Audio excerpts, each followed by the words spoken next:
أعوذ بالله من الشيطان الرجيم بسم الله الرحمن الرحيم الحمد لله الذي هدانا لهذا وما كنا لنهتدي لولا أن هدانا الله لقد جاءت رسل ربنا بالحق والصلاة والسلام على رسول ثقلين محمود رب المشرقين والمغربين جد الحسن والحسين أبي القاسم محمد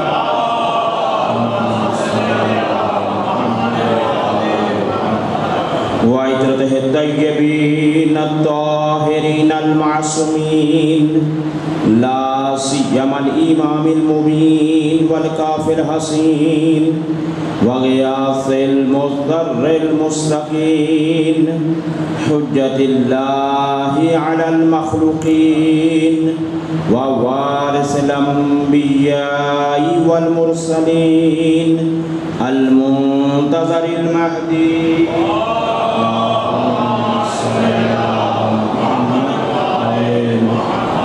عجل الله تعالى له الفرج ولعنة الله على أعدائهم ومخالفيهم ومنكري فضائلهم ومناكبهم أجمعين أما بعد فقد قال الله سبحانه وتعالى في كتابه المجيد والله يختص برحمته من يشاء واللہ ذو الفضل العظیم صلوات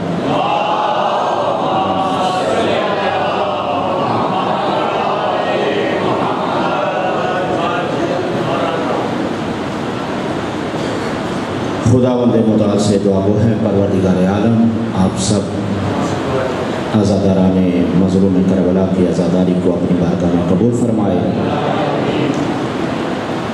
آج 5 محرم ہو گئی ہے، عشرہ محرم ہم سے آدھا الوداع ہو گیا ہے۔ جتنا ہو سکے مظلوم کی مظلومیت میں جہاں موقع ملے، جیسا موقع ملے، ضرور مجلس میں شرکت فرمائیں۔ دیکھیے یہ زندگی میں موقع بار بار نہیں ملا کرتے۔ کتنے لوگ ہیں جو پچھلے سال ہمارے درمیان تھے اور آج ہمارے درمیان نہیں ہے، اور یہ 5 مجالس گزر گئی اور 5 دن کا مہمان ہے محرم۔ لہذا نہ یہ خطیب پر نہ ٹرسٹ پر کسی پر احسان نہیں ہے، یہ تو در حقیقت وہ وعدہ ہے جسے پورا کرنا ہے۔ وہ جو ہماری روحوں نے وعدہ کیا تھا نا، انہی روحوں کو چاہیے کہ وہ اپنے اس ذمہ داری کو ادا کریں۔ بہرحال جیسے میں اپنی کیفیت بتا رہا ہوں، یقیناً آپ لوگوں کی بھی یہی ہوگی، جیسے محرم قریب آ رہا تھا دل کی کیفیت تبدیل ہوتی جا رہی تھی، اسی طرح سے یہ عشرہ محرم ختم ہونے کے قریب ہوتا جا رہا ہے، کیفیت بدلتی جا رہی ہے۔ جو پہلے دن کیفیت تھی وہ اور تھی، اور آج 5واں دن ہو گیا ہے، آج کی کیفیت اور ہے۔ لہذا اس وجہ سے آپ عزیزان کو تذکر عرض ہے، ورنہ ماشاءاللہ آپ خود سب ذمہ دار لوگ ہیں اور احساس کرتے ہیں کہ اتنی شدت گرمی میں اپنی مصروفیت بھی ہے، اور اس کے باوجود جہاں موقع مل رہا ہے آپ لوگ عزاداری کا حصہ بن رہے ہیں۔ مولا قبول فرمائیں۔ جس آیہ مجیدہ کی تلاوت کا شرف حاصل کیا جاتا ہے، عرض کیا تھا کہ یہ 2 سورتوں کے اندر آیت کا حصہ آیا ہے، ایک مکمل آیت ہے اور ایک سورت کی آیت کا آخری حصہ ہے۔ سورہ آل عمران کی 74 نمبر آیت ہے، جس میں یختص برحمتہ من یشاء یہاں سے شروع ہو کر واللہ ذو الفضل العظیم پر آیت ختم ہو رہی ہے، اور سورہ بقرہ کی آیت نمبر 105 کا آخری حصہ ہے، جس میں ایک گفتگو پہلے سے جاری ہے اور اس کا تسلسل ہے، اور اس کے بعد کہا جا رہا ہے واللہ یختص برحمتہ من یشاء واللہ ذو الفضل العظیم، اللہ ہے جسے چاہتا ہے اپنی رحمت کے ذریعے سے خاص بناتا ہے، اور وہ ذات وہ اللہ ہے جو صاحب عظمت ہے۔ یہ اس کا ظاہری سا ترجمہ آپ کی خدمت میں پیش کیا جاتا ہے، کیونکہ ہمارا جو سلسلہ گفتگو ہے اس میں کوشش یہ ہوتی ہے کہ ہم اس انداز سے گفتگو کریں کہ جس میں ہم قرآنی علوم سے بھی مانوس ہوتے رہیں۔ قرآنی علوم انسان کو قرآن فہمی میں بہت زیادہ مدد دیتے ہیں۔ جس طرح سے آپ جانتے ہیں قراءت، تجوید، یہ یا حسن لحن، صوت اللحن، یہ پڑھنے کے کام آتے ہیں۔ اسی طرح سے علوم قرآن یہ ہیں کہ یہ خاص ہے یا عام ہے، مطلق ہے یا مقید ہے، ناسخ ہے یا منسوخ ہے، یہ علوم انسان کو قرآن سمجھنے میں مدد دیتے ہیں۔ لہذا ان علوم کے ساتھ بھی مانوس ہونا چاہیے، اور میں مسلسل یہی جملہ دہراتا چلا آ رہا ہوں کہ اگر علی والا قرآن سے مانوس نہیں ہوگا تو پھر کون ہوگا؟ کیونکہ قرآن فہمی کا تعلق ہی آپ شیعیان حیدر کرار کے ساتھ ہے۔ قرآن کو سمجھنا بس یہی فرق ہے کہ ہمارے عزیزان پڑھتے ہیں اور ہمارے لوگ سمجھتے ہیں، اور وہ پڑھ کر اپنے لیے ثواب کو مہیا کرنے کی کوشش کرتے ہیں، اور ہمارے لوگ قرآن کو سمجھ کر قرآن پر عمل کرنے کے لیے اپنے آپ کو آمادہ کرتے ہیں۔ یہ فرق ہے۔ بہرحال آج اس اعتبار سے آپ ضرور ملاحظہ فرمائیے گا، قرآن مجید کے علوم کے متعلق ایک یہ عرض کر دوں، جیسا کہ اس آیت کے اندر جس کو ہم نے عرض کیا ہے کہ دو طرح سے آئے، دو مقام پر آئی ہے، لیکن الفاظ ایک ہیں، صرف کیا فرق ہے، ایک کے ساتھ اللہ ہے اور دوسرے جگہ پر اللہ کا لفظ نہیں ہے، لیکن آگے چل کر سارے کے سارے لفظ ایک ہیں۔ یختص برحمتہ من یشاء واللہ ذو الفضل العظیم، یہ بے عین ہی عبارت دوسرے مقام پر بھی موجود ہے۔ اب اس کا کیا مطلب ہے، ذرا توجہ کریں گے، پریشان نہیں ہوئیے گا۔ میں جس طرح سے بار بار عرض کر رہا ہوں کہ یہ باتیں بہت پڑھے لکھے لوگ چہرے نظر آ رہے ہیں، اس وجہ سے یہ بات کر رہا ہوں، ورنہ میں یقین جانے کہ خندق و خیبر ہمیں بھی آتی ہے، ہم بھی پڑھنا چاہتے ہیں، اور ہم اس کے مخالف بھی نہیں ہیں، یہ بھی یاد رکھے گا۔ اگر ہم نہیں پڑھ رہے تو اس کی ایک وجہ اور ہے، نہ کہ ہم اس کے مخالف ہیں۔ عرض کروں، لاہور میں علامہ طالب جوہری صاحب پڑھ رہے تھے، اور پڑھتے پڑھتے میں خود اس مجلس میں موجود تھا، اور پڑھتے پڑھتے انہوں نے یہ جملہ کہا، جب سے ہمارے ممبروں سے خیبر و خندق پڑھنا چھوڑ دیا ہے، ماؤں نے بہادر بچے پیدا کرنے چھوڑ دیے۔ اللہ اکبر، اللہ اکبر، اللہ۔ یعنی ہم اس چیز کے مخالف نہیں ہیں، وہ الگ بات ہے، وہ کوئی اور ہے کہ جو ایسی باتیں کرتے ہیں کہ جی بہت خندق و خیبر سن لیا، اور کوئی عمل کی بات کرو۔ یہ علی کا عمل ہی تو تھا۔ اللہ اکبر، اللہ اکبر۔ یہ علی کا عمل نہیں تھا، یہ سیرت نہیں تھی، یہ کسی کو نظر نہیں آتی کہ میرے مولا جب میدان میں آتے تھے تو کس انداز سے آتے تھے۔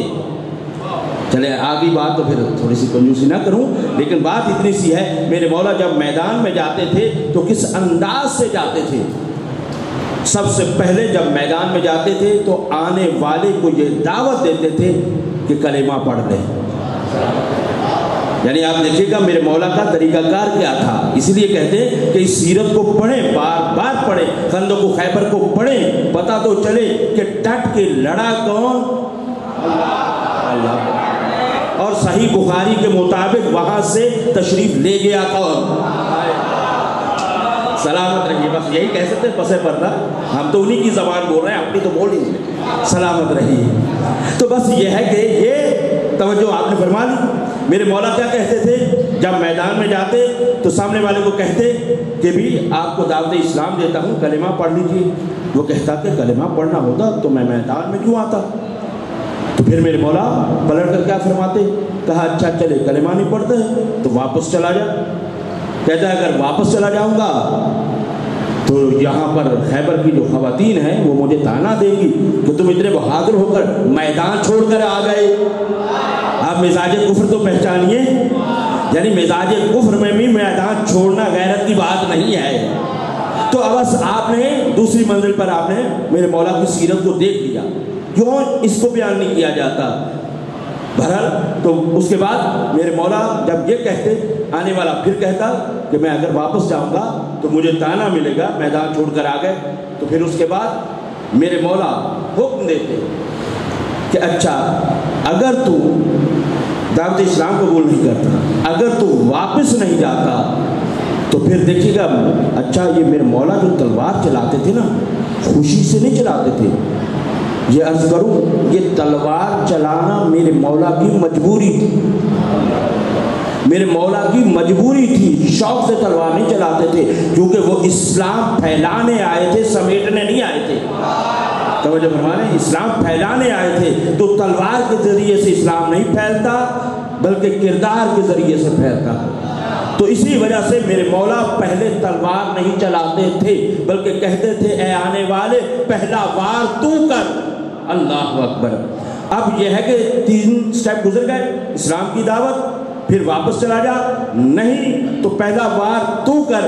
جب وہ وار کرتا اس کے بعد میرے مولا اس وار کو روک کر پھر اس کے بعد منصفانہ ایسا وار کرتے تھے کہ جس کو تاریخ نے لکھا کہ اگر دشمن کو بھی نصف کیا ہے تو دونوں پلڑوں میں رکھ لیا جائے، آدھا آدھا نصف کیا ہے. اللہ رے اللہ رے، یہ بھی علی کا انصاف تھا.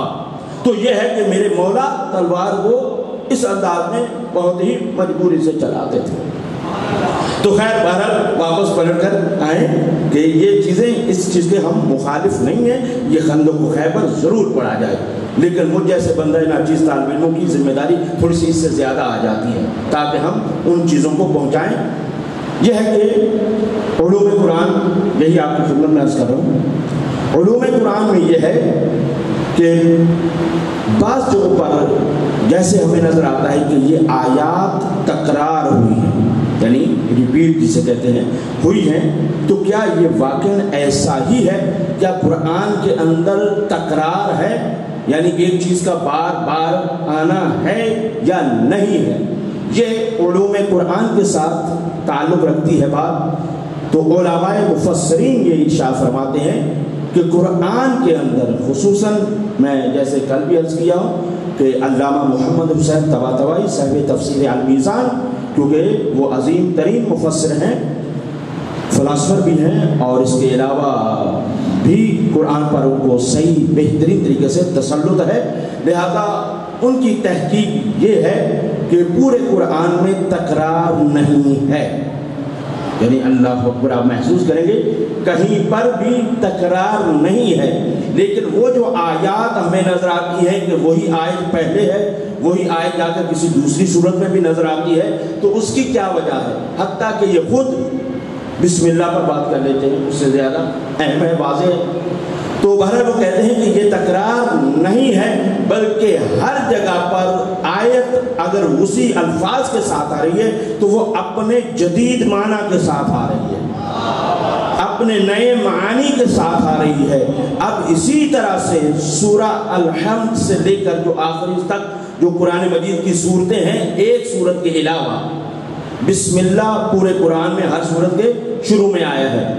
یعنی قرآن مجید کی چلیں چھوٹی چھوٹی باتوں سے بھی ساتھ ساتھ لیتے جائیں. سب کو ماشاءاللہ بزرگوں کو تو پتہ ہے کہ قرآن مجید کی کتنی صورتیں ہیں، 114. احسن تو 114 صورتیں ہیں. بسم اللہ بھی 114 بار آیا ہے، لیکن ایک صورت کے شروع میں تو ہے نہیں. تو اب کیا ہے؟ وہ یہ ہے کہ سورہ برات کے شروع میں نہیں ہے، لیکن سورت کے اندر جا کر یہ ہے کہ بسم اللہ موجود ہے. تو خیر بہرحال 114 مرتبہ یہی بسم اللہ جب آیا ہے تو کیا ایک ہی معنی ہے اس کا؟ توجہ کریں، کیا ایک ہی معنی ہے؟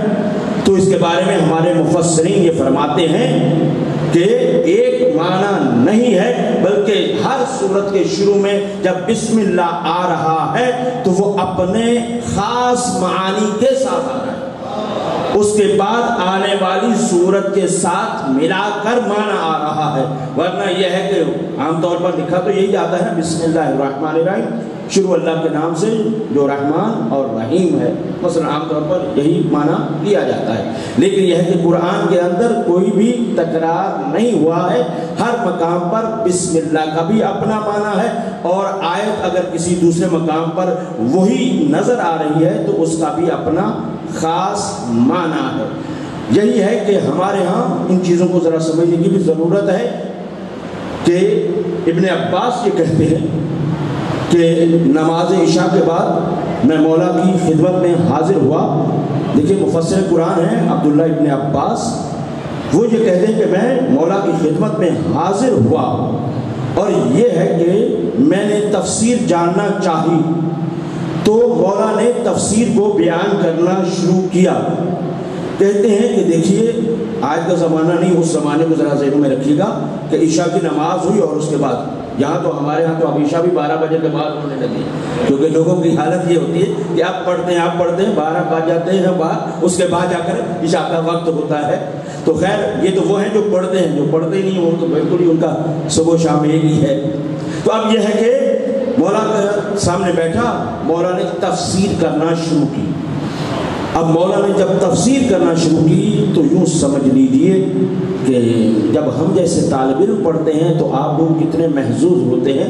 اب ذرا سوچیں جب مولا کی لسان اللہ زبان سے ہی ادا ہو رہی، اللہ علی مولا کی لسان اللہ زبان سے جب قرآن کی تفسیر بیان ہو رہی ہوگی تو وہ کیسی تفسیر ہوگی؟ اس کا نتیجہ بہرحال یہ ہوا، نہ بولنے والی زبان تھکی، نہ سننے والے کان تھکے، رات تھک گئی۔ اللہ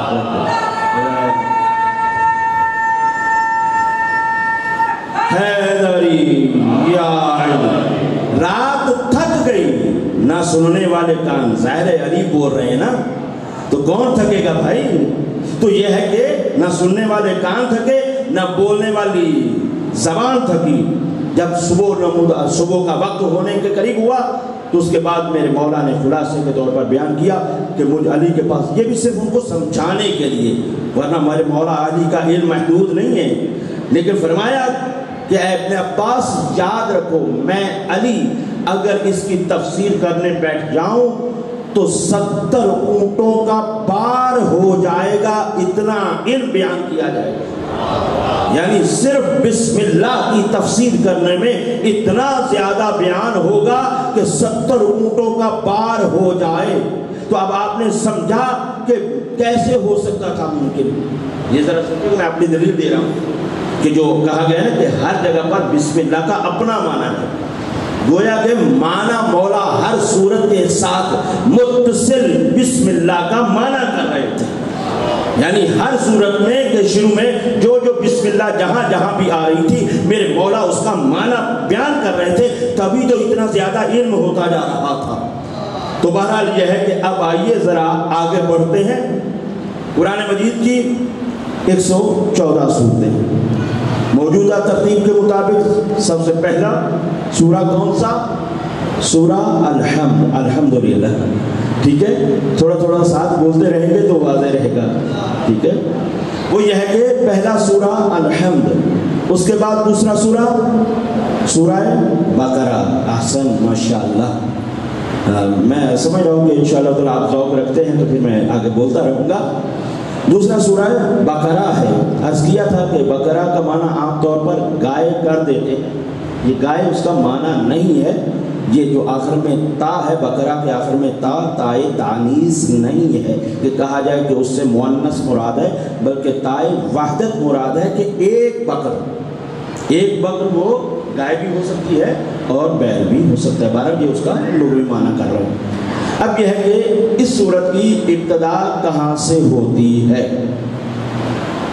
اس سورت کی بسم اللہ، اچھا یہ ذرا واضح ہے، بچوں کے لیے بات کرتا ہوں کہ ہمارے ہاں ہر سورت کے شروع میں جو بسم اللہ ہے وہ اس سورت کا جز ہے، جو ہمارے شیعوں کے نزدیک ہے وہ اس سورت کا جز ہے. اسی وجہ سے ہم نے کہا ہے کہ ہر جگہ پر بسم اللہ کا اپنا خاص معنی ہوگا. ٹھیک ہے. اور جو ہمارے دیگر برادران اہل سنت ہیں ان کے نزدیک بسم اللہ جز نہیں ہے، بلکہ وہ ڈائریکٹ ہی سورت شروع کرتے ہیں، جیسا کہ آپ نے بعض جگہوں پر دیکھا ہوگا. تو خیر ان کے نزدیک بسم اللہ جز نہیں ہے. توجہ ہے. اب اگر اجازت دیں تو اصل گفتگو تو آپ شروع کرنے لگا. اب یہ ہے کہ سورہ الحمد کہا جاتا ہے کہ تبرکاً شروع میں رکھا گیا ہے، کیونکہ فاتحۃ الکتاب اس کا دوسرا نام بھی ہے، تو اس وجہ سے ابتدا میں رکھا گیا. اس کے بعد آ جاتی ہے بات، وہ یہ ہے کہ سورہ بقرہ ہے. پھر بقرہ کے جو شروع میں بسم اللہ ہمارے نزدیک اس کا جز ہے، اور ہمارے برادران اہل سنت کے نزدیک جز نہیں ہے. تو پھر وہ سورت کہاں سے شروع ہو رہی ہے؟ بسم اللہ کو اگر ہٹا دیا جائے تو وہ شروع ہو رہی ہے الف لام میم، یہاں سے شروع ہو رہی ہے. یہ ان کے حساب سے جو موجودہ ابھی ہمارے سامنے قرآن ہے سب سے پہلی آیت بن رہی ہے. آج کا ہمارا موضوع گفتگو اسی پر رہے گا، اور پھر آپ اپنی عظمت کو پہچانیے گا اور آپ کس در پہ جھکے ہوئے ہیں اس چیز کو بھی محسوس کیجیے گا. اب یہ ہے کہ سب سے پہلا سورہ ظاہری طور پر جو اس حوالے سے کہ جیسا کیا ہے کہ ترتیب کے حساب سے آ گیا تو سورہ بقرہ. اب سورہ بقرہ کی بسم اللہ تو آپ اس کے قائل نہیں ہیں کہ بسم اللہ سورت کا جز ہے. پہلی قرآن مجید کی آیت ہے بسم اللہ الرحمن الرحیم کے بعد الف لام میم، اس کے بعد گفتگو شروع ہوتی ہے ذالک الکتاب لا ریب فیہ ھدی للمتقین الذین یؤمنون ویقیمون الصلاۃ ومما رزقناہم ینفقون. یہ چند آیات شروع کی آپ کے سامنے پڑھی ہے. اچھا یہ ہے کہ میں نے کل جملہ ایک کہا تھا کہ یہاں متقی بننے کے لیے نہیں آتے ہیں بلکہ متقی ہی یہاں آتے ہیں. زندہ سلامت رہیں. تو کچھ لوگ شاید اس وقت سوچ رہے ہوں گے کہ مولانا صاحب نے ذرا اپنی طرف سے ذرا بڑھا دیا ہے. اب مجھے یہ بتائیے کہ قرآن پر تو آپ کا ایمان ہے نا؟ تو قرآن الف لام میم ذالک الکتاب لا ریب فیہ ھدی للمتقین، بھی ہم تو یہ سمجھ رہے تھے قرآن آیا ہے متقی بنانے کے لیے، اور قرآن کہہ رہا ہے یہ ہدایت کرتا ہے متقین کو. تو اس کا مطلب یہ ہے متقی ہونا پہلے ہے، ہدایت پانا بعد میں ہے. توجہ، یہ میری اس کل والی بات کی دلیل میں نے دی ہے، قرآن سے دے رہا ہوں. تو پہلے ایک تقویٰ ہوتا ہے، اس کو ہم پاتے ہیں تو اس کے اوپر فضل ہوتا ہے. تو یہ ہے کہ بہرحال میں اپنی گفتگو میں ہی رہوں کہ الف لام میم ذالک الکتاب، ہم بعد والا پورا سورہ قرآن مجید کی 6666 آیات ہیں، 30 پارے ہیں مسلمانوں نے جو کیے ہیں. پارا پارا کر دیا قرآن.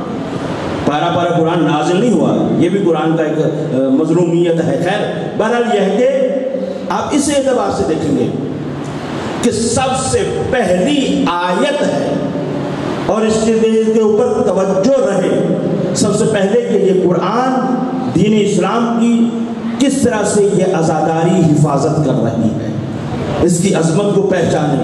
یہی ہم دنیا والوں کو سمجھانا چاہ رہے ہیں. عنوان مجلس حسین کا ہوتا ہے اور بیان پورا دین اسلام ہوتا ہے.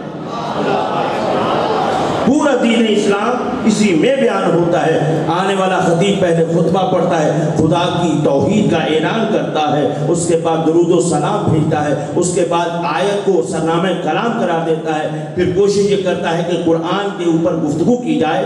تو یہ صدقہ اس عزاداری کا ہے، مولا کی عزاداری کے صدقے میں یہ سب کچھ ہو رہا ہے. انشاءاللہ تعالیٰ پھر کبھی عظمت عزاداری پر گفتگو کروں گا.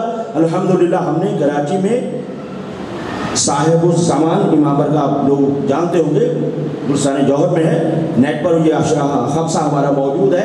عزاداری اور انسانی تکامل، یہ ہمارا پورا موضوع ہے. آپ دیکھیے ذرا اندازہ محسوس کر رہے ہیں. عزاداری اور انسانی تکامل، یعنی اس عزاداری سے انسان مکمل ہوتا ہے، انسانیت میں کامل ہوتا ہے. یہ عزاداری وہ مقام رکھتی ہے. تو بہرحال یہ ہے کہ سب سے پہلی آیت الف لام میم. اب تمام مکاتب فقہ اور اہل اسلام اور شیخ الاسلام مفسرین قرآن سے ہم یہ پوچھنا چاہتے ہیں، جتنے بھی مترجم ہیں اس کا ترجمہ کرنے والے ہیں، آپ قرآن مجید اٹھا کر دیکھ لیجئے. جب ترجمہ کرنے بیٹھتے ہیں تو یہ ہے پہلی آیت ذہن میں رہے. ابھی آپ بے شک یہاں بھی آپ قرآن اٹھا کر دیکھیے، جہاں کہیں بھی جائیں گے جب آپ قرآن مجید کو اٹھاتے ہیں اس آیت پر آتے ہیں، ذرا توجہ کریں گے. لکھا ہوتا ہے بسم اللہ الرحمن الرحیم الف لام میم. اب ترجمہ کیا ہوتا ہے؟ اوپر کر دیا ترجمہ، شروع اللہ کے نام سے جو رحمان اور رحیم ہے. اس کے بعد الف لام میم. جب یہاں پر آتے ہیں تو اس کا ترجمہ نیچے کیا کیا جاتا ہے؟ ذرا توجہ کریں گے، ٹھیک ہے. اس کا ترجمہ پھر کیا کیا جاتا ہے؟ الف لام میم. اوپر ہوتا ہے ذالک الکتاب، نیچے لکھا ہوتا ہے یہ وہ کتاب ہے. تو بھائی سب سے پہلا سوال یہ ہے، ذرا سوچیں گے، وہ یہ ہے کہ قرآن مجید کا ترجمہ کیا جا رہا ہے، سب سے پہلی آیت کا ترجمہ کیا ہے؟ ذرا بتائیں گے. سب سے پہلی آیت کا ترجمہ کیا ہے؟ اس کا ترجمہ بتایا جائے. جتنے بڑے مفسرین ہیں، جس بھی مکتبہ فکر کے ہیں، ہمارا یہ ہے کہ سوال کہ آپ اس کا ترجمہ کریں. بھئی اوپر بھی لکھا ہوا ہے الف لام میم، نیچے بھی آپ نے لکھ دیا الف لام میم، تو پھر کون سا آپ نے تیر مارا ہے؟ بھی آپ اس کا ترجمہ کریں. آپ ترجمہ کیوں نہیں کر رہے؟ توجہ رہے، آج کی یہی گتھی سلجھانا ہے اور آپ کے ذہن میں رہے کہ خصائص قرآن و اہل بیت، یہ موضوع ہمارا آپ کے ذہن میں محفوظ رہے. قرآن کے خصائص کیا ہے؟ قرآن کے خصائص میں سے ایک خصوصیت یہ ہے کہ ان کے ابتدائی حروف بعض مقامات پر انشاءاللہ ابھی چل کے آگے عرض کروں گا حروف مقطعات کہلاتے ہیں. اچھا لفظ مقطعات ہے، مقطعات غلط پڑھتے ہیں بعض لوگ، کہتے ہیں حروف مقطعات، پڑھے لکھے لوگ بھی کہہ جاتے ہیں مقطعات. مقطعات نہیں، مقطعات، اس میں مفعول کا صیغہ ہے. تو بہرحال یہ ہے کہ یہ قرآن مجید کے 29 صورتوں کے ابتدا میں آئے ہیں. 114 صورتیں ہیں نا، ان کے ابتدا میں 29 صورتیں ہیں کہ جن کی ابتدا میں حروف مقطعات آئے ہیں. تعداد ان کی بعد میں بتاؤں گا کہ ان کی تعداد کی توجہ رہے. بس ابھی یہ ہے کتنی صورتیں ہیں؟ 29 صورتیں. لیکن سب سے پہلی صورت کے بارے میں ہم یہ کہہ رہے ہیں کہ اس کا معنی بتائیے الف لام میم کا. تو اوپر الف لام میم، نیچے بھی الف لام میم لکھ دیا. تو علم منطق میں اسے کہا جاتا ہے تحصیل حاصل. یعنی تحصیل حاصل کیا؟ جیسے ابھی آپ بیٹھے ہوئے ہیں، میں آپ کو کہوں بیٹھے رہیں، بھی پہلے ہی بیٹھے ہوئے ہیں. ہاں اگر کھڑے ہوتے میں کہتا بیٹھ جائیں تو اس کا مطلب یہ تھا کہ صحیح ہے. لیکن بیٹھے ہوئے کو اگر کہتے ہیں، جسے کہتے ہیں کہ سوئے ہوئے کو جگانا صحیح ہوتا ہے اور جاگتے ہوئے کو جگانا بہت مشکل ہوتا ہے. تو وہاں پر کیونکہ تحصیل حاصل ہوتی ہے، وہ پہلے ہی سے جاگ رہا ہے، اب اس کو جگانا مشکل ہو جاتا ہے. تو اب یہ ہے کہ اگر بیٹھا ہوا ہے تو اسے آپ دوبارہ کہیں گے بیٹھ جا، تو یہ کیا ہے؟ یہ ہے تحصیل حاصل. اب یہی جملہ یہاں پر بھی مشکل پیش کر رہا ہے. اوپر بھی لکھا ہوا ہے الف لام میم، آپ نے ترجمے میں بھی لکھ دیا الف لام میم. تو یہ ہے علم منطق کے اعتبار سے تحصیل حاصل، جو عقلاء کے نزدیک صحیح نہیں ہے. جو صاحبان عقل ہیں وہ کہتے ہیں کہ بھی یہ لفظ ہے، یہ سامنے کی بات ہے نا، کسی جگہ پہ کوئی بچہ بیٹھا ہوا اور کوئی آ کر پھر کہے کہ بیٹھے رہو، آپ سب کیا کہیں گے؟ بھی وہ پہلے سے بیٹھا ہوا ہے، اس میں کون سی بات آپ دوبارہ کہنے. تو اب یہاں پر یہ ہے کہ جب اوپر بھی الف لام لکھا ہوا ہے، نیچے بھی آپ نے وہی معنی کر دیا الف لام میم. آگے والی آیت کا تو کر رہے ہیں بڑے دھڑلے سے کہ ذالک الکتاب ہو، یہ وہ کتاب ہے جس میں کوئی ریب نہیں ہے، عیب نہیں ہے. تو یہ آپ پہلی آیت کا ترجمہ کیوں نہیں کر رہے؟ توجہ کریں گے، توجہ کریں گے، بہت تمہید باندھ کے لے کے جا رہا ہوں. وہ یہ ہے کہ آپ اس آیت کا ترجمہ کیوں نہیں کرتے؟ تو جس کسی نے بھی پوچھا کہتے ہیں کہ اس کا معنی ہمیں نہیں آتا. جتنے بڑے مفسر گزرے ہیں سب سے سوال کیا گیا تو انہوں نے یہی جواب دیا کہ ہمیں نہیں آتا، بلکہ تقریباً یہی حروف مقطعات کے 22 اسباب لکھے ہیں. یہ 22 اسباب ہیں کہ ہو سکتا ہے یہ سبب ہو سکتا ہے یہ سبب ہو، یہ حروف مقطعات رکھے گئے ہیں، لیکن یہ ہے کہ اس کا معنی کیا ہے؟ بات تو یہ چل رہی ہے ہماری بار بار یہی ہو رہی کہ اس کا معنی کیا ہے؟ بھائی اس کا معنی کریں تو جس کسی سے بھی ہم نے پوچھا، اپنوں سے پوچھا، غیروں سے پوچھا، بڑے بڑے مفسر قرآن سے پوچھا، بڑی بڑی تفاسیر میں دیکھا، کسی نے بھی اس کا معنی نہیں کیا۔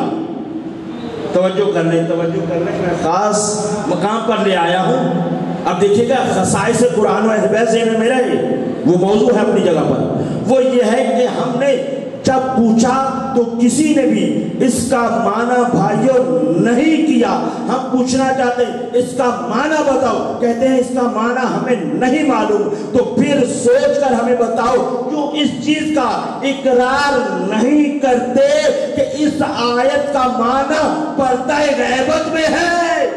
اللہ اللہ اللہ، ذرا دیکھیے گا بھئی ماننا پڑے گا، یا اس کا معنی کریں، جواب توجہ ہے نا، یا تو اس کا معنی کریں تو معنی واضح ہوگا، جب معنی ہوگا تو بات ختم ہو گئی، لیکن اگر معنی نہیں کر رہے تو اس کا کیا مطلب ہے؟ اس کا مطلب یہ ہے کہ اس آیت کا یا اس جیسی آیات کا معنی پردہ غیبت میں ہے۔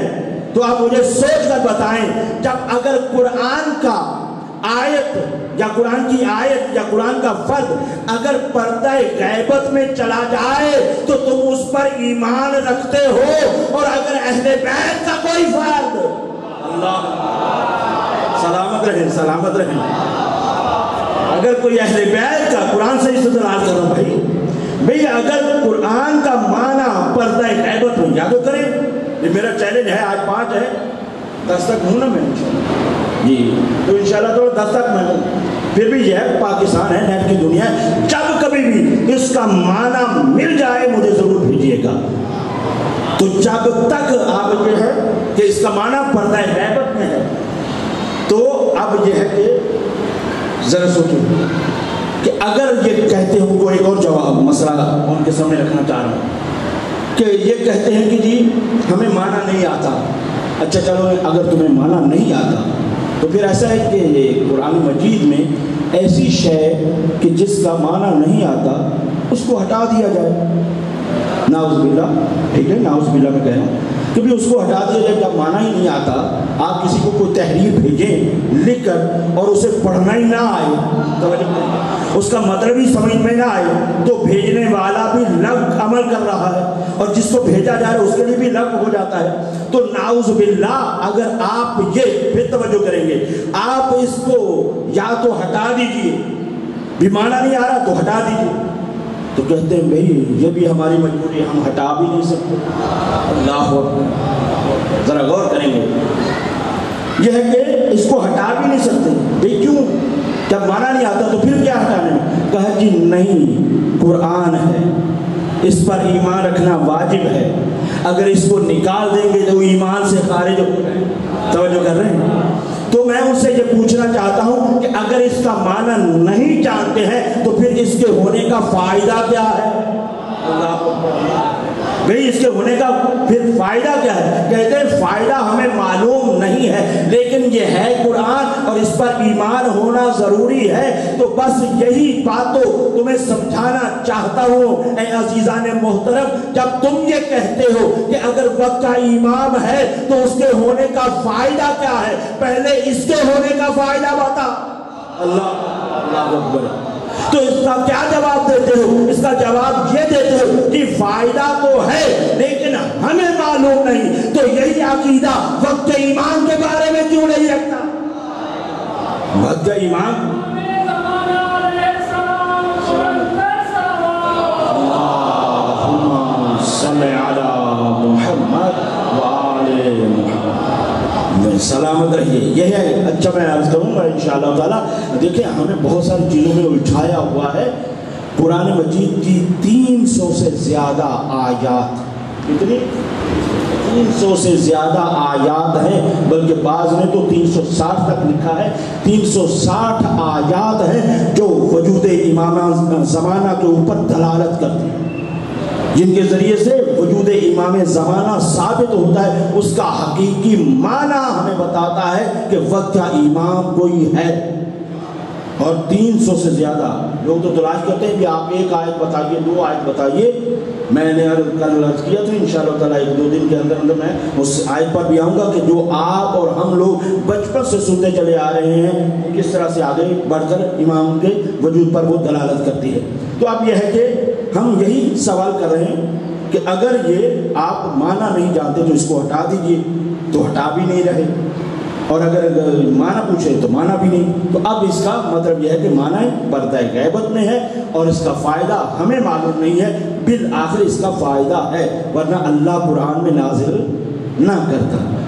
اب یہ ہے کہ قرآن مجید کے اندر یہ عرض کیا تھا کہ 29 صورتیں ہیں کہ جس کے شروع میں یہ حروف آئے ہیں، حروف مقطعات مختلف انداز میں مختلف طریقوں سے آئے ہیں۔ بعض لوگوں کے گھروں میں آپ نے دیکھا ہوگا کہ لوح بنا کر، ایک تختی بنا کر اس کے اوپر حروف مقطعات لکھے ہوتے ہیں۔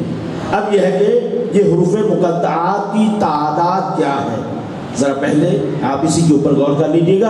اور جو میں پڑھ رہا ہوں، میں نے کہا کہ میں یہیں آپ کی خدمت میں ہوں، آپ کل پرسوں دکھا سکتے ہیں کہ اگر میں نے تعداد غلط بتائی ہو تب بھی بتا دیجیے گا، اگر کہیں غلط بیان کیا ہو تب بھی آپ مجھے بتائیے گا۔ کبھی کبھی خطیب بھی ٹیڑھا ہو جاتا ہے، اس کو سیدھا کرنا پڑتا ہے، تو خیر اگر میری غلطی ہوگی تو میں سیدھا ہو جاؤں گا، لیکن یہ ہے کہ سب سے پہلے اس کے اوپر توجہ رہے۔ اب یہ ہے کہ عربی کے اندر 29 حروف ہیں، حروف تہجی جسے کہا جاتا ہے، حروف ابجد۔ جیسے انگلش کے کتنے ہیں؟ 26، شاباش۔ اسی طرح سے اردو کے لوگوں کو انگلش آتی ہے، اردو بھول گئے ہیں، ٹھیک ہے۔ اب اردو کے 37، سندھی کے تو مجھے بھی یاد ہے، کیا بات ہے، سندھیوں کو یاد نہیں ہوگا تو پھر کس کو کر، تو 52 ہیں۔ اسی طرح سے 12 چائنیز زبان کے 250 سے زیادہ ہیں، اسی وجہ سے کسی کو کچھ سمجھ نہیں آتا، ٹھیک ہے۔ تو چائنیز زبان میں 250 سے زیادہ ان کے حروف تہجی پائے جاتے ہیں، تو ہر زبان کے اپنے ایک مخصوص حروف تہجی ہوا کرتے ہیں۔ تو اب یہ ہے کہ عربی زبان میں 29 حروف تہجی ہیں، بعض الف کو شامل کرتے ہیں، بعض الف کو شامل نہیں کرتے، جو الف کو شامل نہیں کرتے وہ کہتے ہیں 28 ہے، جو شامل کرتے ہیں وہ کہتے ہیں 29 ہے۔ یہ حروف ہو گئے۔ ان میں سے حروف مقطعات کتنے ہیں؟ بعض سوال یہ ہے، حروف مقطعات وہی جو جیسے الف لام میم عین صاد سین اس طرح سے جو حروف آئے ہیں، یہ تمام حروف کے جو مختلف جگہوں پر تکرار ہوئے ہیں، لیکن جو حروف تہجی استعمال ہوئے ہیں حروف مقطعات کے طور پر 29 حروف میں سے، توجہ کریں گے، 29 حروف میں سے 14 حروف ہیں۔ اللہ اکبر، اللہ، 14 حروف مقطعات ہیں۔ اب مجھے نہیں معلوم کہ ان 14 کا عدد کیوں رکھا گیا ہے۔ اللہ اکبر، اللہ اکبر۔ اللہ تعالیٰ تو ہر شے پر قادر ہے، وہ 13 بھی رکھ سکتا تھا، 15 بھی رکھ سکتا تھا، لیکن یہ 14 ہی کو کیوں رکھا؟ یہ عدد 14 کا کیوں ہے؟ تو اب بھی سمجھ میں نہیں آ رہا کہ معنی کس طرف جا رہا ہے، ان حروف تہجی کا معنی کس طرف جا رہا ہے۔ تو 14 حروف ہیں حروف مقطعات۔ اگر وقت ہوتا تو میں اس کو باقاعدہ ایک ایک کر کے پڑھتا، لیکن آپ میرے پاس بعد میں آ جائے گا، میں آپ کو دکھا دوں گا، آپ کو جا کر دیکھ لیجیے گا۔ اگر کم زیادہ ہو تو پھر میں ذمہ دار ہوں، ٹھیک ہے۔ یہ میں جو بات کر رہا ہوں یعنی 14 سے اگر ایک کم ہو تب بھی ذمہ دار ہوں، زیادہ ہو تب بھی ذمہ دار ہوں۔ 14 حروف مقطعات ہیں۔ اب یہ ہے کہ 14 حروف مقطعات ہیں، تو یہ تو سب سے پہلے یہ تو طے ہو چکا ہے کہ خود اس کا اپنا ذاتی معنی معلوم نہیں ہے۔ یہ ہم بھی اس چیز کو تسلیم کر رہے ہیں، یہ نہیں کہ میں دوسروں کو چیلنج کر رہا ہوں اور خود کہہ رہا ہوں کہ نہیں مجھے پتا ہے باقیوں کو نہیں پتا۔ نہیں بھائی، مجھے بھی نہیں پتا ہے، ٹھیک ہے۔ اس کے اوپر بھی لا ادری لا اعلم ہی کہتا ہوں کہ بھائی مجھے بھی نہیں پتا ہے۔ لیکن آیت اللہ العظمہ آغا وحید خراسانی فرماتے ہیں، وہ اپنے آخری ایام کے جو تفسیر کے ان کے دروس ہوتے تھے اس میں انہوں نے یہ فرمایا ہے کہ یہ جو حروف مقطعات ہے، اسم اعظم جو اللہ کے اسم اعظم ہے نا، کتنے ہیں؟ 72۔ 72 اسم اعظم ہیں اللہ کے، تو اسم اعظم کہلاتے ہیں۔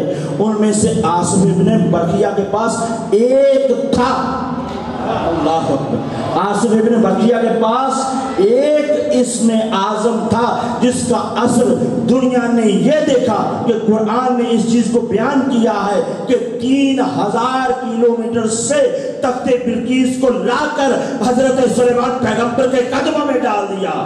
اللہ اکبر، اللہ، 3000 کلومیٹر۔ تو اسی طرح سے ایک ہے، اور ہمارے معصوم فرماتے ہمارے پاس 71 کا علم ہے۔ اللہ اکبر، 71 اسم اعظم ہے، ایک مختص اللہ تعالیٰ کی ذات اقدس کے ساتھ ہے، باقی جو اسم اعظم ہے ان کا علم ہمارے پاس ہے۔ تو اب آپ نے طاقت دیکھی، جس کے پاس ایک اسم اعظم، توجہ کر لیں گے، جس کے پاس ایک اسم اعظم ہو، وہ اتنی دور سے آنکھ جھپکنے سے پہلے تخت بلقیس لا کر دے دیا۔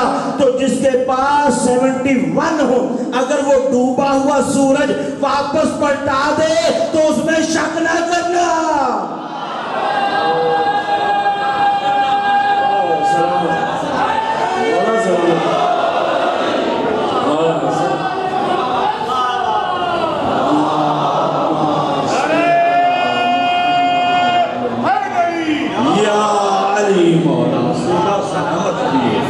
یہ ہے اسم اعظم کی طاقت۔ تو بات یہاں سے اور نکل جاتی ہے، لیکن مجھے پھر واپس لے آنا پڑتا ہے، یہی مجبوری ہے کہ اب یہ ہے کہ اگر وحید خراسانی فرماتے ہیں کہ یہ جو حروف مقطعات لیے گئے ہیں یہ اسم اعظم کے حروف میں سے ایک حرف ہے، یعنی یوں سمجھا جائے کہ یہ اسم اعظم کا کوڈ ورڈ ہے۔ یعنی آپ اندازہ کریں گے کہ اسی کے ذریعے سے، اسی وجہ سے اس پر عمل کرنے والے حروف ابجد اور حروف مقطعات کے اوپر ان کا خاص احاطہ ہوتا ہے، دعائیں کرتے ہیں خاص۔ بہرحال دنیا داری نہیں کرنی چاہیے، لیکن یہ ہے کہ بہرحال تعویذ ہے، خاص کسی کا علاج ہے تو خیر اس کا اثر ہوتا ہے۔ تو یہ ہے کہ بتایا گیا ہے کہ یہ اسم اعظم کے حصے ہیں، اور پھر آگے بڑھتے ہیں کہ یہی حروف مقطعات جو قرآن مجید میں آئے ہیں، یہ پہلے نمبر پر تو طے ہو گیا کہ اس کا کوئی بھی معنی ہمیں معلوم نہیں ہے، اس بات کو ہم مانتے ہیں، اور ہم ہی نہیں مانتے، سب مانتے ہیں بھی اس کا معنی ہے لیکن ہمیں نہیں معلوم ہے، یہی بات ہے۔ لیکن اب یہ ہے کہ بالآخر یہ حروف تو ہیں، 14 حروف ہیں، کوشش تو کریں، کچھ تو بنے گا نا بھائی، یہ آپ کچھ تو بنانے کے اوپر قادر ہو جائیں گے، کوئی ایسی عبارت بنائیں کہ جس کا معنی کچھ نہ کچھ تو سمجھ میں آئے، جو ہماری ذات ہے، وذات ہے، اس کے مطابق تو ہم کوشش تو کریں۔ حقیقی معنی سے تو ہم نے ہاتھ اٹھا لیا کہ وہ ہمیں نہیں معلوم ہے، وہ اللہ جانتا ہے یا اللہ کا رسول جانتا ہے یا اس کا ولی جانتا ہے۔ اللہ اکبر، اللہ اکبر، یہ تو طے ہے، وقت کا امام جانتے ہیں کہ یہ اس کا معنی کیا ہے، لیکن بالآخر یہ حروف آئے ہیں، اس کا کوئی تو معنی ہونا چاہیے، ملنا ہے بھئی۔ ان لفظوں کو آپ لیجئے، کوشش کریں، ملائیں، الف لام میم لفظوں کو آگے پیچھے کہیں نہ کہیں ترتیب کو آگے پیچھے کر کے دیکھیں، کوئی معنی تو اس کا بنے، کوئی عبارت تو بنے گی بامانی۔ ملا کر ایک نہیں 14 حروف ہے، 14 حروف سے تو بہت ساری عبارت بن سکتی ہے۔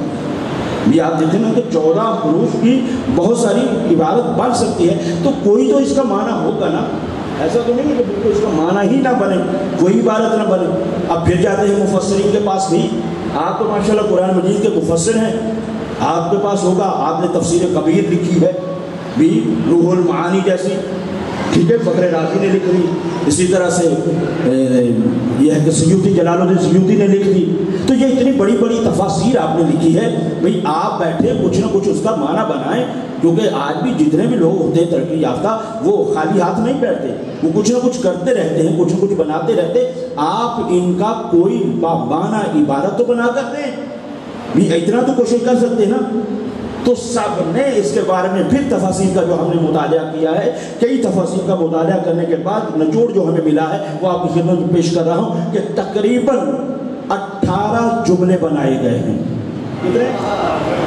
18 جملے بنائے گئے ہیں، انہی 14 الفاظ کو، ترتیب کو مختلف انداز میں آگے پیچھے کر کے، کہ تاکہ کوئی ایسی عبارت بنے کہ جو بامعنی، یعنی جس کا معنی سمجھ میں آئے کہ ہاں یہ بات صحیح ہے، سمجھ میں آنے والی بات ہے۔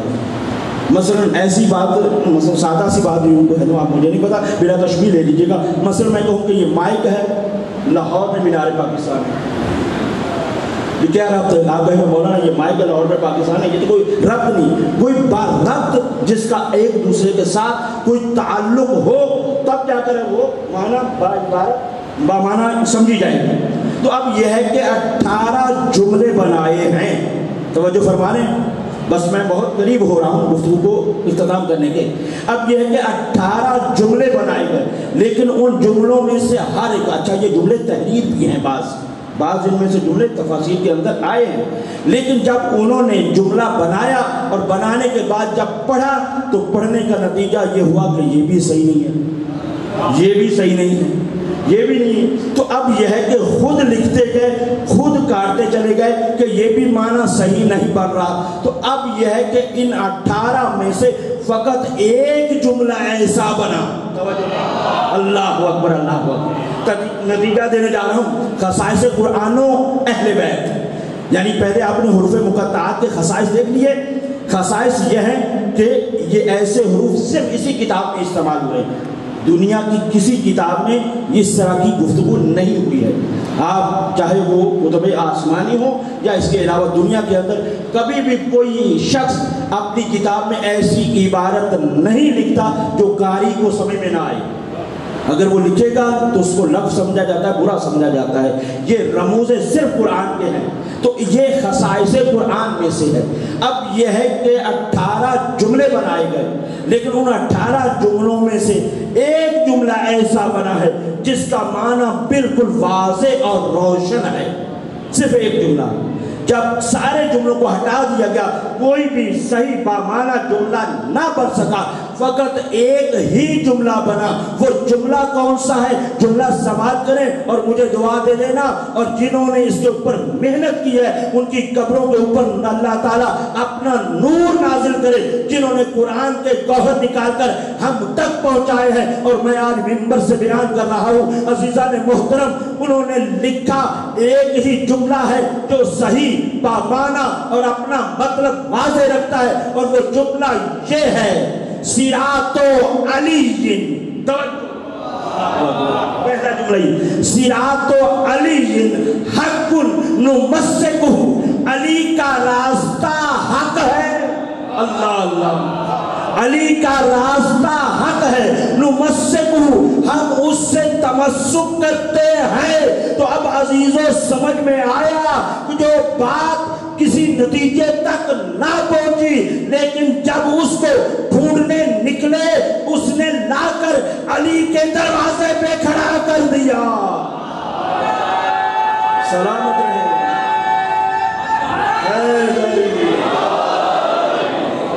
مولا علی کے دروازے پہ۔ اللہ اکبر اللہ اکبر۔ یہ خصائص اہل بیت اور قرآن ہے، یہ فضائل نہیں، خصائص ہے، کوئی اور اس کا مصداق نہیں ہے۔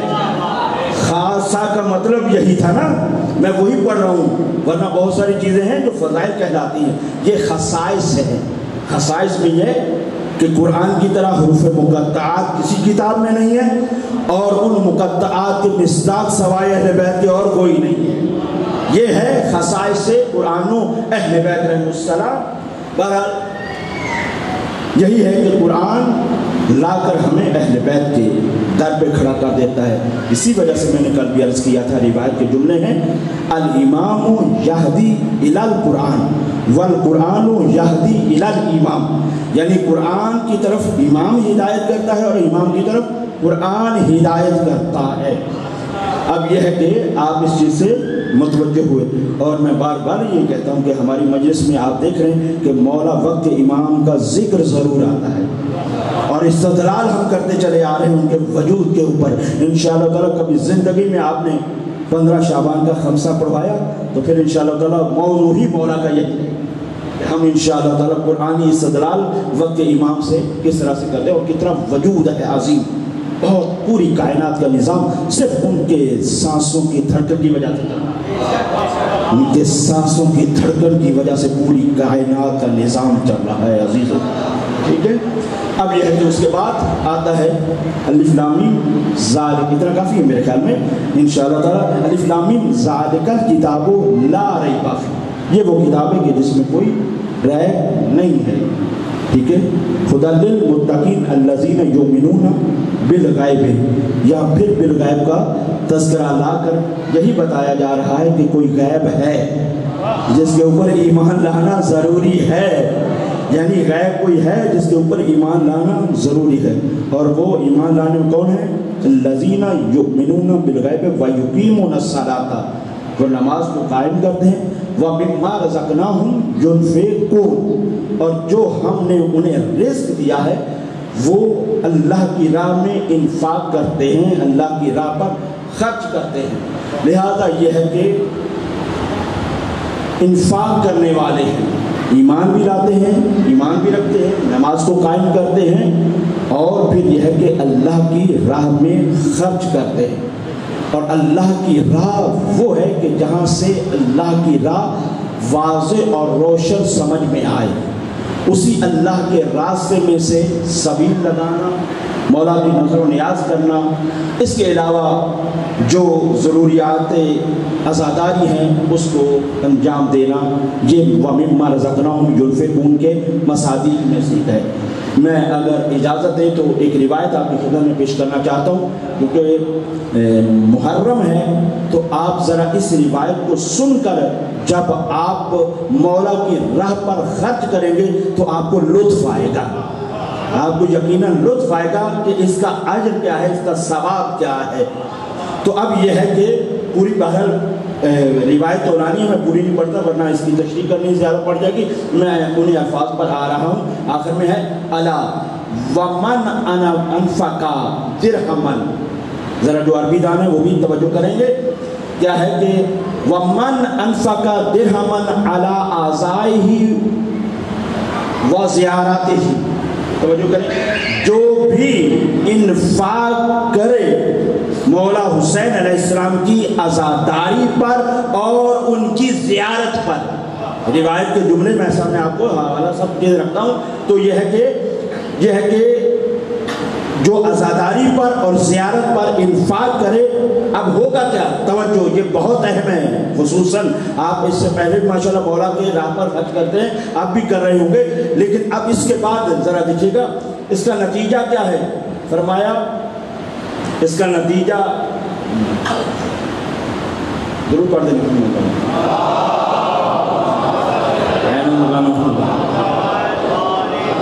اس کا نتیجہ یہ ہے کہ جو خرچ کرتا ہے تجارت لہ ملائکہ، ملائکہ اس کے ساتھ تجارت کریں گے. نوجوانوں توجہ کیجیے گا، توجہ کیجیے گا.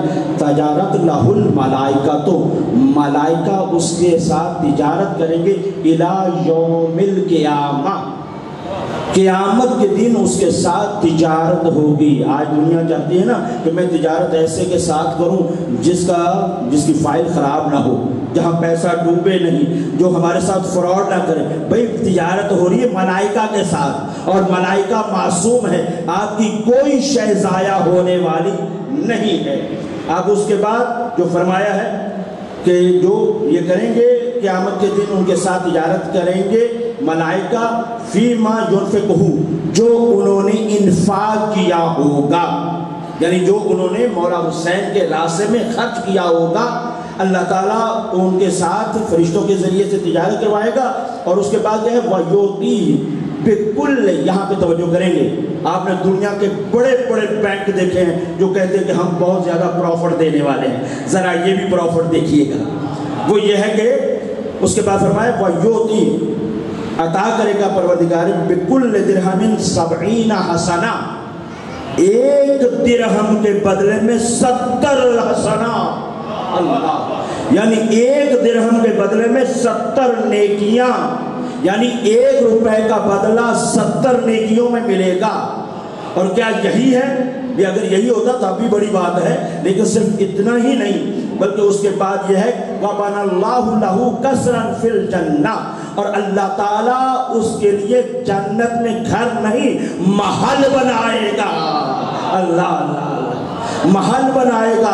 اب سمجھ میں آیا، اگر آپ نے ایک سبیل لگا کر کسی ایک پیاسے کو پانی پلا دیا اور یہ کہہ دیا پانی پیو، تو یاد کرو پیاس حسین کی، پیاسو سبیل ہے حسین ابن علی کے نام کی، یہ پیاسوں کی سبیل ہے۔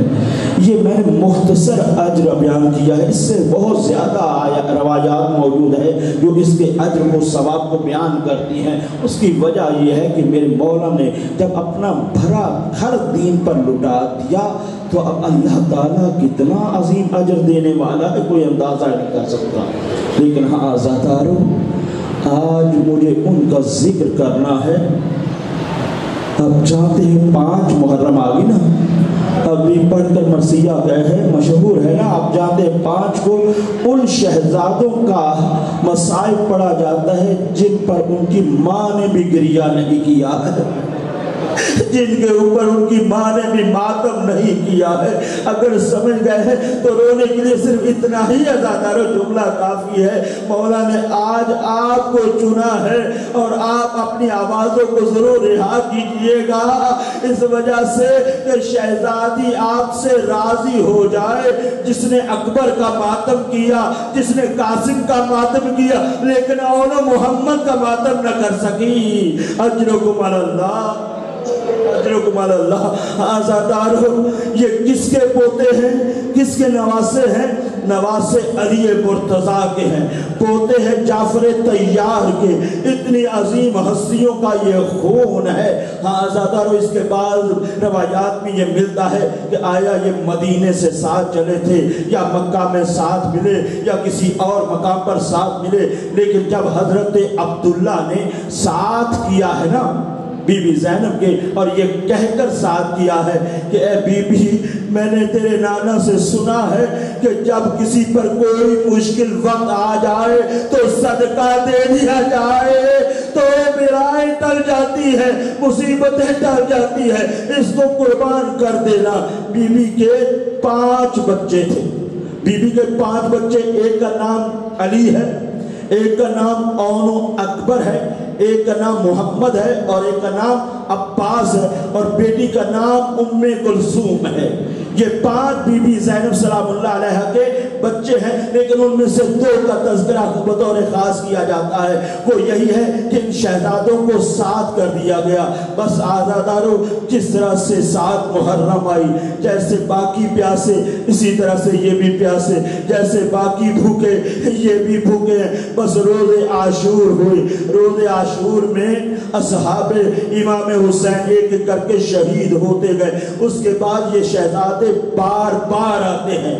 یاد رکھیے گا، کربلا کے پہلے شہید اون محمد نہیں ہے، یہ آزادارو یہ بار بار ماموں کے پاس آتے ہیں اور ماموں یہ کہہ کر واپس بھیج دیتے ہیں کہ ابھی تم چھوٹے ہو، ابھی تم چھوٹے ہو۔ اور پھر اس کے بعد آزادارو میں نے مختصر کر دیا، ایک مرتبہ بی بی فضہ سے بی بی زینب نے کہا ایک مرتبہ میرے ماں چاہے کو تو ذرا بلا کے لائے، ایک مرتبہ ان کو تو بلا کے لائے۔ جب بلا کے لایا گیا، کہا بھیا حسین، میں نے آپ سے زندگی میں کچھ نہیں مانگا، میں نے زندگی میں کبھی کچھ نہیں مانگا، اگر آج ایک چیز مانگوں تو وہ مجھے مل جائے گی۔ کہا ہاں بہن بتائیے۔ کہا میں اور کچھ نہیں مانگتی، صرف میرے ان بچوں کو میدان کی اجازت دے دیجئے۔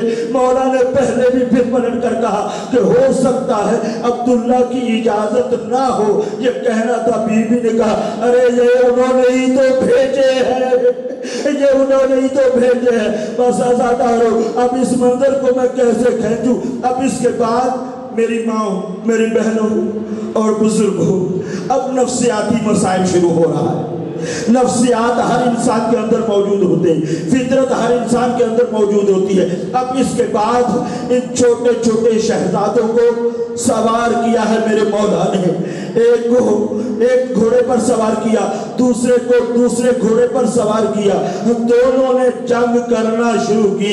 ہاں زیادہ مقتل کے جملے موجود ہیں، تقریباً 25 لوگوں کو فنار کیا ہے جو گھوڑوں پر سوار تھے، 18 وہ لوگ جو پیدل چل رہے تھے ان کو فنار کیا ہے، لیکن یہ شہزادے 3 دن کے بھوکے بھی ہیں، 3 دن کے پیاسے بھی ہیں، یہ جنگ کرتے جا رہے ہیں۔ ادھر سے بی بی زینب نے، ذرا اس جملے کو دیکھیے گا، بی بی زینب نے اماں فضا سے یہ کہا ذرا مجھے بھائی کی طرف دیکھ کر خبر تو دیتی رہنا، میرے بچوں کی خبر تو دیتی رہنا۔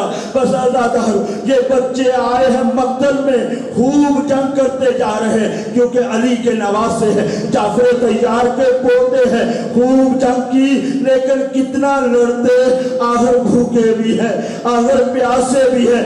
آزادہ رو بس ان بچوں کی نظر پانی پر نہیں ہے، ذرا محسوس کریں گے ان بچوں کی نظر پانی پر نہیں ہے، شہادت پر ہے۔ بچوں کی نظر، ذرا اس منظر کو دیکھیے گا، یہ بچے ہیں پیاسے ہیں لیکن بچوں کی نظر پانی پر نہیں، شہادت ہے۔ میرے مولا کی نظر ان بچوں پر ہے، بی بی فضا کی نظر مولا حسین کے چہرے پر ہے، بی بی زینب کی نظر فضا کے چہرے پر ہے۔ لیکن ہاں آزادہ رہو، اب مجھے معاف کرنا، بہت سخت جملوں پر آ گیا ہوں۔ جب جنگ جو کرتے کرتے کوئی بھی شہید گرتا تھا تو وہ یہی آواز دیتا تھا، السلام علیکہ یا ابا عبداللہ، مولا میرا آخری سلام قبول ہو۔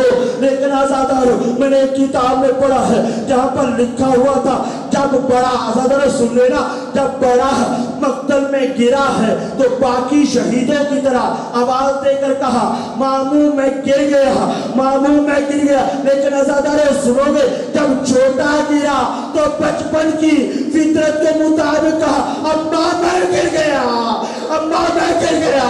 آپ نے سن لیا آزادہ، اماں اماں کہتا رہا۔ آزادہ اب ادھر سے شہزادے گرے، ادھر حسین ٹیلے سے گرے، فضا در خیمہ پر گری، زینب مصلی عبادت پر گر کر کہا پروردگار تیرا شکر، میری کمائی کام آ گئی۔ اجرکم اللہ، ابھی پرسہ مکمل نہیں ہو سکا۔ آزادہ اس کے بعد اجرکم اللہ، جن کو رونا آ رہا ہے اس کو روکے نہیں۔ آزادہ میں نے شروع میں کہا تھا یہ وہ بچے ہیں جن کو ان کی ماں نے نہیں ماتم کیا ہے۔ بس آزادہ اس کے بعد دونوں شہزادوں کے لاشوں کو لایا گیا۔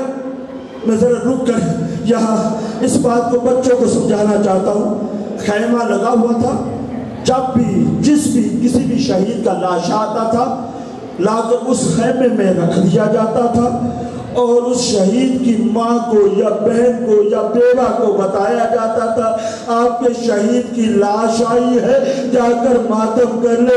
منظر یہ ہوتا تھا، آگے آگے بی بی زینب ہوتی تھی، پیچھے شہید کی وارثہ ہوتی تھی، لیکن اب جو شہزادے آئے ہیں وہ نہیں آئی جو سب سے پہلے آتی ہے۔ آزادہ کسی نے جا کر کہا اے زینب تیرے شہزادوں کے لاشیں آئے ہیں، کیا ماتم نہیں کرو گی، کیا ان پر گریہ نہیں کرو گی؟ کہا نہیں، ہو سکتا ہے مجھے دیکھ کر میرا بھائی مجھ سے شرمندہ، اللہ رے بھائی کا خیال، بھائی پر قربان ہونے والی یہ بہن۔ آزادہ آپ نے ابھی سن لیا نا کہ بیٹوں کے ہمت نہیں ہو رہی، میں اس کو آخر تک کیسے پڑھوں؟ آزادہ اب جب بچوں کے لاشیں آئے، یہ بہن نہ آ سکی، نہ آئی ہے۔ اس کے بعد 11 محرم آ گئی، 11 محرم کو لاشوں سے گزارا گیا، سامنے اولو محمد کے لاشیں نظر آئے، بی بی نہیں روئی۔ اس کے بعد قیدی ہوئی، آزادہ رو سنتے جانا، قیدی ہوئی، قید ہو کے کوفہ میں آئی، نہیں روئی۔ اس کے بعد قید ہو کے شام میں آئی، نہیں روئی۔ شام کے زندان میں رہی، نہیں روئی۔ رہائی ہوئی، عزادارو نہیں روئی۔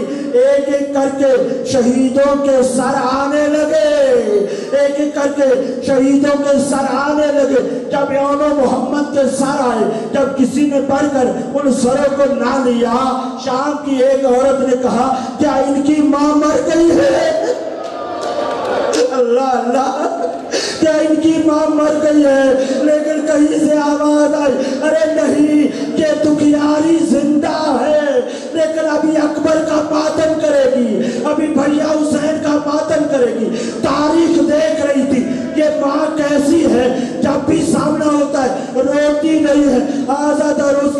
رہائی ہو گئی، واپس کربلا میں پھر آ گئی، لیکن عزاداروں نہ روئی۔ اس کے بعد واپس مدینے میں آئی، مدینے میں آنے کے بعد بھی عزاداروں سنو گے نہ روئی، لیکن کب روئی؟ جب ایک دن عزاداروں سنو گے، جب ایک دن حضرت عبداللہ آئے اور آنے کے بعد کا او بی بی گھر کو چلے، باقی بچے تنہا ہیں، وہ اکیلے ہیں، ماں کو یاد کر کے روتے ہیں، شہزادی گھر کو چلو۔ اب جو بی بی عزاداروں سنو گے، اب جو بی بی اپنے گھر میں آئی، کیا دیکھا؟ دو چھوٹے چھوٹے بستر نظر آئے، ماں کی ماتا آخر تک پہنچ گئی، دل پھٹ گیا، ایک مرتبہ کہا شہزادو مجھے معاف کر دینا، ماں تمہارا ماتم نہ کر سکی، اب ماں تمہارا ماتم کرے گی، زندگی بھر ماتم کرے گی۔